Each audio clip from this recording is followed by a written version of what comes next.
जय। हमारे बीच में सहज योग कराती हैं शिवा ठाकुर जी उपस्थित हैं। मंच पर आकर के केवल 5 मिनट इनका सहज योग कराने में लगता है। हमारे अंदर में जो नाड़ियाँ हैं, कौन कौन से जो देवी देवता का वास हैं, अच्छे ढंग से वो समझाते हैं हमें।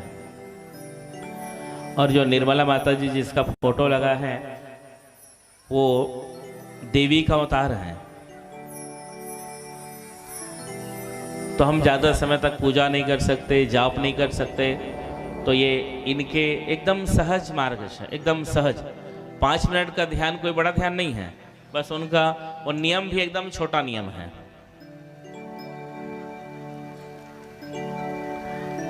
और उसमें चमत्कार भी होते हैं। जो नारियल है वो आप आप फट जाता है। यदि कोई दुर्घटना हो या कोई समस्या आने वाला हो तो नारियल जो रखे रहती हैं वो नारियल फट जाता है। और वो शक्ति हमारे अंदर ही है जिसको जागृत कराते हैं। तो आइए हम सब एक माइक की व्यवस्था, आप ऊपर आ जाइए ना, यहाँ जाइए, यहाँ जाइए।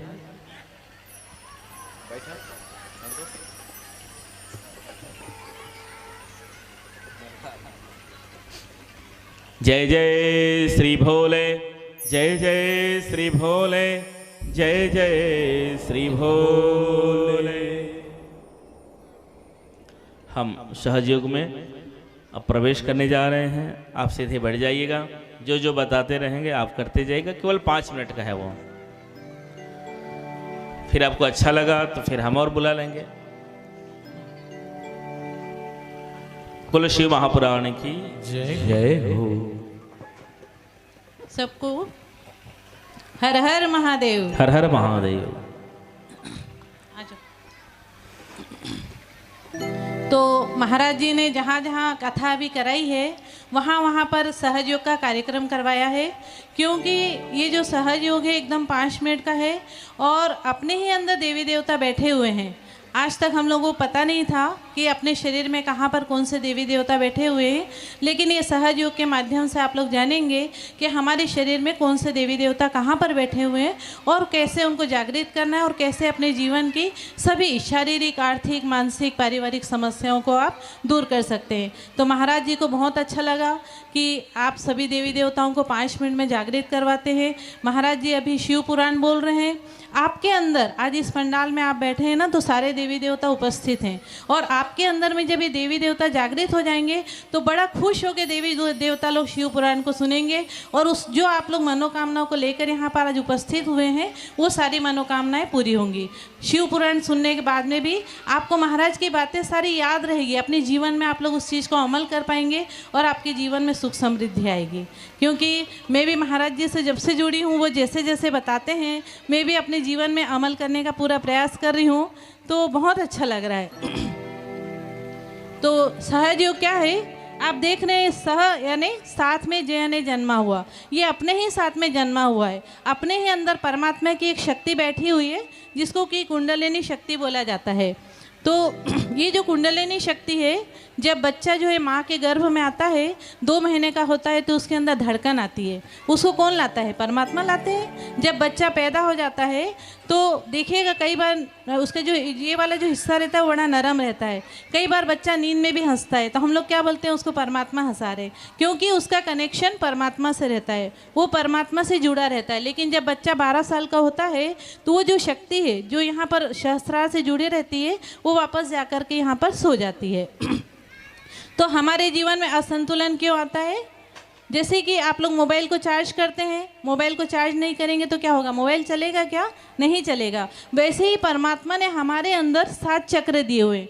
ये 7 चक्र आप लोग देख रहे हैं, ये 7 हमारे चार्जिंग पॉइंट हैं। यदि एक भी चक्र की बैटरी डाउन हो जाएगी तो उस चक्र से संबंधित बीमारियां हो जाती है। तो सबसे पहले आप जानेंगे कि हमारे शरीर में जो 7 चक्र है उनके देवी देवता कहाँ पर बैठे हुए, ध्यान से सुनेंगे आप लोग। तो जो पहला चक्र है यहाँ पर गणेश भगवान बैठे हुए हैं और यहाँ कुंडलिनी माँ बैठी हुई है उसमें। और ये जो दूसरा चक्र है ब्रह्मदेव सरस्वती है स्वाधिष्ठान चक्र में। तीसरा हमारा नाभि चक्र है, यहाँ पर लक्ष्मी नारायण का स्थान है, यहाँ पर माँ जगदम्बा का स्थान है, यहाँ राधा कृष्ण का स्थान है। इधर बाएं तरफ हमारे शिव पार्वती है, दाहिने दाहिने तरफ हमारे सीताराम देवता हैं और गले में राधा कृष्ण है। यहाँ पर जो हमारा विराट रूप आपने देखा होगा, महाभारत में श्री कृष्ण भगवान ने विराट रूप बताया था, सारे 33 करोड़ देवी देवताओं को दिखाया था, वो विराट रूप यहाँ पर है और ये हमारा सहस्त्रार है। तो ये जो कुंडलिनी शक्ति जब जागृत होती है तो ये सारे देवी देवताओं को उठाकर यहाँ पर लेकर आती है। जब आती है तो हमारे सिर के ऊपर से और हाथों से ठंडी ठंडी हवा निकलती है।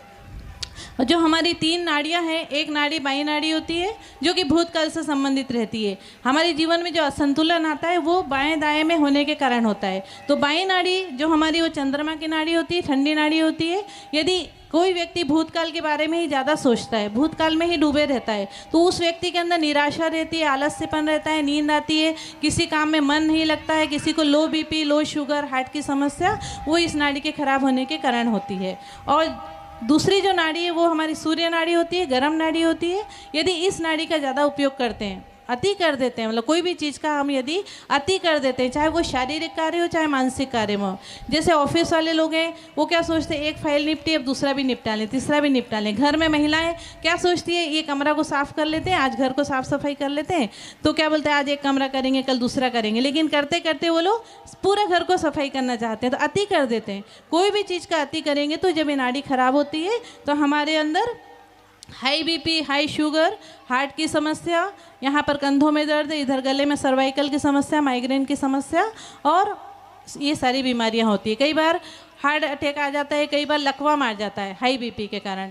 तो ये जो असंतुलन इसके कारण होता है। तो जो हमारे सामने फ़ोटो देख रहे हैं आप श्री माता जी का, इनका नाम निर्मला देवी है और इनके जो पति थे IAS ऑफिसर थे, लाल बहादुर शास्त्री प्रधानमंत्री थे, उनके पिए थे। अब उतने बड़े अधिकारी की मिसेस को सब करने की क्या ज़रूरत थी, लेकिन उनका जन्म ही समाज के कल्याण करने के लिए हुआ था। उन्होंने नारगोल में समुद्र किनारे बैठ करके गुजरात में हमारे लिए तपस्या करी 38 घंटा तक और उन्होंने इस ज्ञान को प्राप्त किया कि आपके हमारे अंदर सबके अंदर जो कुंडलिनी नाम की शक्ति बैठी हुई है उसको यदि आप जागृत करोगे तो आपके अंदर बैठे हुए सारे देवी देवता जागृत हो जाएंगे और फिर आपके जीवन की हर समस्याएं ठीक होगी। तो 5 मिनट का ध्यान है मात्र। अभी आपको खुली आंखों से थोड़ा प्रोसेस बताई गई है, वैसे ही करना है। फिर आंख बंद करके प्रार्थनाओं के साथ करेंगे। तो पहला जो है दाहिना हाथ धरती पर रखेंगे, ऐसे सब लोग खुली आंख से करके देख लीजिए, ये बता रही है। फिर दूसरा हाथ, फिर दोनों हाथ गोद धरती में रखेंगे।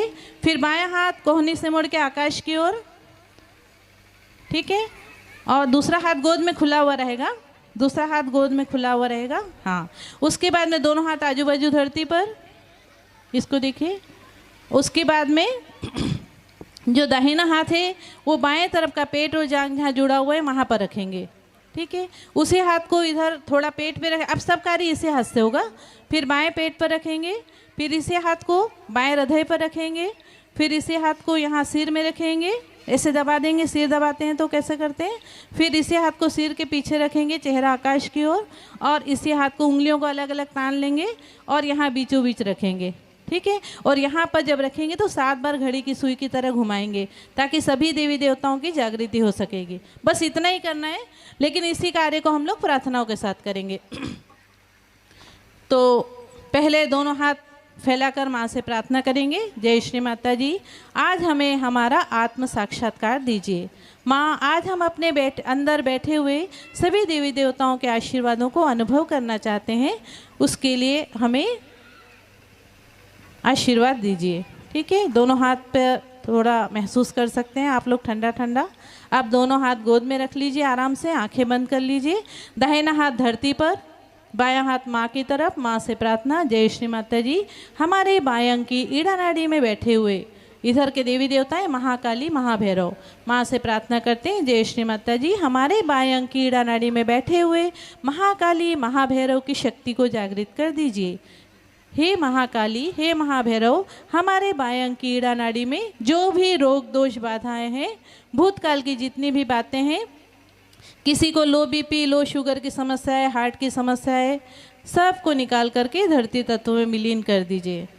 किसी को नज़र दोष हो, जादू टोना किया गया हो, महाकाली महाभैरव सबको धरती तत्व में विलीन कर रहे हैं। महसूस करेंगे धरती में कुछ जाता हुआ, कुछ खींचता हुआ, कुछ निकलता हुआ। आंख बंद करके महसूस करेंगे, आपको आखिरी में सभी देवी देवताओं का आशीर्वाद मिलेगा। हाथ गोद में, बायां हाथ कोहनी से मुड़ के आकाश की ओर। माँ से प्रार्थना। जय श्री माता जी, हमारे दाहिने अंग की पिंगला नाड़ी में बैठे हुए महासरस्वती महाहनुमान जी की शक्ति को जागृत कर दीजिए।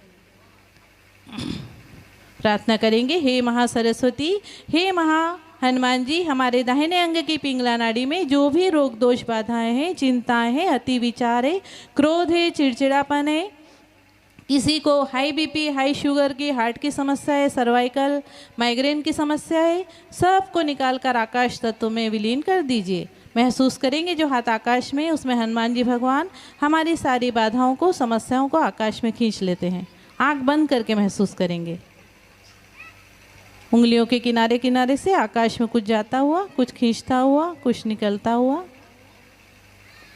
अब हाथ गोद में, दोनों हाथ आजू बाजू धरती पर रखेंगे। मध्य नाड़ी के देवी देवताएं गणेश भगवान, महालक्ष्मी, उनसे प्रार्थना करेंगे, जय श्री माता जी, हमें पूर्ण संतुलन दीजिए। हे गणेश भगवान, आप तो बुद्धि के विधाता हैं, आप हमें ज्ञान, बुद्धि और समझ दीजिए। अब दाहिना हाथ यहाँ बीच नाभि पर रख लेंगे। यहाँ पर लक्ष्मी नारायण का स्थान है। माँ से प्रार्थना, जय श्री माता जी, हमारे अंदर लक्ष्मी नारायण की शक्ति को जागृत कर दीजिए। जैसे लक्ष्मी नारायण में प्रेम है, वैसे हम सभी पति पत्नी में प्रेम रहे। हमारे जीवन में संतुलन ला दीजिए, हमें पूर्ण समाधानी बना दीजिए, ताकि हम अपने जीवन की समस्याओं का हल सरलता से निकाल सकें। हमारे घर की जो भी आर्थिक समस्या है, लक्ष्मी माँ उसे दूर करिए और आर्थिक उन्नति के द्वार खोल के हमें दान करने की शक्ति पैदा करिए, ताकि हम अपने जीवन में इतना सक्षम बन सकें कि हम अधिक से अधिक दान कर सकें। अब इसी हाथ को बाएं हृदय पर रखेंगे। यहाँ पर हम लोग महादेव भगवान का शिव पुराण सुन रहे हैं, तो यहाँ पर प्रार्थना करेंगे, हे महादेव भगवान, हम शुद्ध और पवित्र आत्मा हैं। यहाँ पर एक मंत्र होता है, उसको सुनने से कभी हार्ट अटैक नहीं आता है।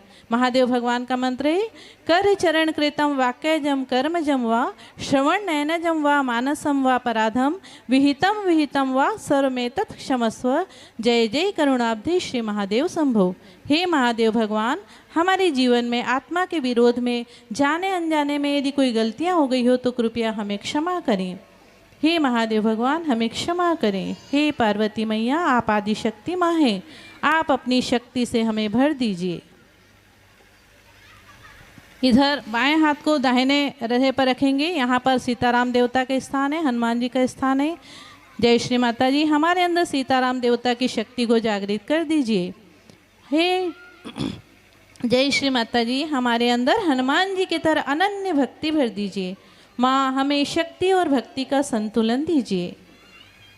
अब इसी हाथ को सामने सिर में ऐसे रखेंगे, चेहरा धरती की ओर झुका लेंगे। माँ से प्रार्थना, जय श्री माता जी, आपकी कृपा से हमने सबको क्षमा किया। माँ, जिन्होंने हमें परेशान किया है, जिन्होंने हमें तकलीफ़ दी है, उन सब को हमने क्षमा किया। माँ, हमने सबको क्षमा किया। माँ, हमने स्वयं को भी क्षमा किया। जय श्री माता जी, हमारे अंदर सबको क्षमा करने की शक्ति प्रदान कीजिए। अब इसी हाथ को सिर के पीछे रखेंगे, चेहरा आकाश की ओर। माँ से प्रार्थना, जय श्री माता जी, जाने अनजाने में जीवन में हमसे परमात्मा की इच्छा के खिलाफ कोई गलती हो गई हो तो कृपया हमें क्षमा करें। माँ, हमें क्षमा करें। अब उंगलियों को अलग अलग तान लेंगे। अब देखिए, सभी देवी देवताओं के आशीर्वाद का अनुभव करने का समय आ गया है। इसको बीचों बीच ऐसे सिर में रखेंगे, जहाँ बचपन में नरम हिस्सा रहता है, और 7 बार घड़ी की सुई की तरह घुमाएंगे। जैसे कि मैंने आपको बताया कि हमारे अंदर कुंडलिनी नाम की शक्ति बैठी हुई है, जो सोई हुई है, उनको जागृत करना होता है। तो प्रार्थना करेंगे, हे गणेश भगवान, आप तो गौरी माँ के पुत्र हैं। आप गौरी माँ जो कि कुंडलिनी के रूप में हमारे अंदर बैठी हुई है, उन्हें आप जागृत कर दीजिए। हे गौरी कुंडलिनी माँ, आप ही के अंदर हमारे इष्ट देवता, ग्राम देवता, स्थान देवता और सारे 33 करोड़ देवी देवताओं की शक्तियाँ समाहित हैं। आप जागृत हो जाइए और हमारे तीनों नाड़ियों, 7 चक्रों में बैठे हुए सभी देवी देवताओं को जागृत करके हमारे सहस्त्रार में आइए और हमारी आत्मा का परमात्मा से साक्षात्कार करा दीजिए। जो हाथ आपने सिर में रखा हुआ है उसको हल्का सा दबाव डालेंगे, महसूस करेंगे सारे देवी देवता आपके सहस्त्रार में आ गए। कुछ धड़कन सा महसूस होगा। हाथ को धीरे से उठाएंगे, देखेंगे अंदर से ठंडी हवा या गर्म हवा क्या आ रही है। धीरे धीरे हाथ को ऊपर उठाते जाएंगे जहाँ तक महसूस होगा, और हाथ को धीरे से गोद में रख लेंगे और आंखें बंद रहेगी। जहाँ पर आपने हाथ रखा था वहाँ पर महसूस करेंगे सारे देवी देवताओं का आशीर्वाद आपके ऊपर बरसने वाला है। जैसे शिव भगवान अपनी जटा से गंगा नदी को धरती पर लाए थे, वैसे ही पूरे ब्रह्मांड में सारे देवी देवताओं का आशीर्वाद फैला हुआ है। वो एकत्रित होकर ठंडी हवा के रूप में हमारे सिर पर बरसता है, गंगा नदी की तरह महसूस करेंगे सिर में बरसते हुए।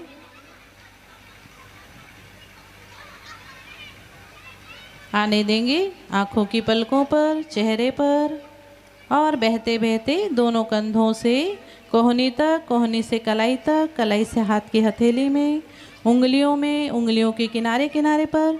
जब पानी बहता हुआ किनारे पर आता है तो कैसे महसूस होता है? हथेली के बीचों बीच कुछ गोल गोल ठंडा ठंडा घूमता हुआ।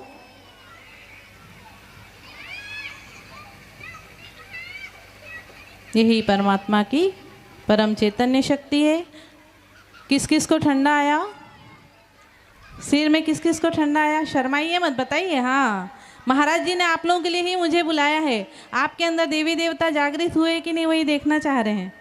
बहुत सारे लोगों को ठंडा आया है ना। किसी किसी को गर्म भी आया है तो हाथ रगड़ के बताओ। हाथ रगड़ेंगे, प्रार्थना करेंगे, माँ से प्रार्थना करेंगे, मेरी तरफ मत देखिए, माँ से प्रार्थना करेंगे। जय श्री माता जी, हमारे अंदर जो भी रोग दोष बाधाएं हैं, चिंताएं हैं, अति विचार है, क्रोध है, चिड़चिड़ापन है, सबको निकाल कर धरती में विलीन कर दीजिए। रगड़ के दीन पार धरती में फेंक देंगे। फिर एक बार जय श्री माता जी, हमारे अंदर जो भी रोग दोष बाधाएं हैं, चिंताएं हैं, अति विचार है, क्रोध है, चिड़चिड़ापन है, हमारे घर परिवार में जो भी शारीरिक, आर्थिक, मानसिक, पारिवारिक समस्याएं, सबको निकाल के धरती में विलीन कर दीजिए। अब दोनों हाथ हृदय स्थल पर रखेंगे, आंख बंद करके महसूस करेंगे अभी ठंडा आया क्या? जिनको गर्म आ रहा था उनको भी ठंडा आया क्या? आ गया? यही परमात्मा की परम चैतन्य शक्ति है। आपको सिर्फ 5 मिनट का ध्यान करना होगा। अब महाराज जी ने अपने माध्यम से आपके अंदर देवी देवताओं को जागृत कर दिया है। अब जो शिव पुराण आप लोग सुनोगे, अब आपको ध्यान से सुनना है, क्योंकि आपके अंदर जो देवी देवता बैठे हैं ना, वो बहुत खुश होकर के शिव पुराण सुनेंगे, और उसका जो लाभ होगा, आप जो भी मनोकामना को लेकर यहाँ आए हैं, वो सारी मनोकामनाएं पूर्ण होगी। और जब महाराज जी की कथा खत्म हो जाएगी, यदि आप लोग चाहेंगे तो एक बार और आ जाऊँगी, अन्यथा जब खत्म हो जाएगी किसी दिन आप लोग मुझे बुला लीजिएगा, मैं आकर फिर से यहाँ पर ध्यान करा दूंगी। यदि किसी को मेरा नंबर लिखना है तो लिख सकते हैं। ये अभी पॉम्पलेट बटेंगे, 831 957 52 74 वाला नंबर मेरा रहेगा, आप लोग कॉल कर लीजिएगा। ठीक है, सबको जय श्री माता जी। और महाराज जी के लिए भी धन्यवाद दूंगी कि उन्होंने सहयोग को बताने का अवसर प्रदान किया, और महाराज जी के लिए भी सभी देवी देवताओं से प्रार्थना करूंगी कि महाराज जी की यश, कीर्ति और सम्मान में वृद्धि हो। जय श्री माता जी। बोलो सच्चे दरबार की जय हो। बहुत बहुत साधुवाद, धन्यवाद। क्योंकि ये अपने जॉब भी करती हैं, गवर्नमेंट जॉब में है, समय निकाल करके आती हैं।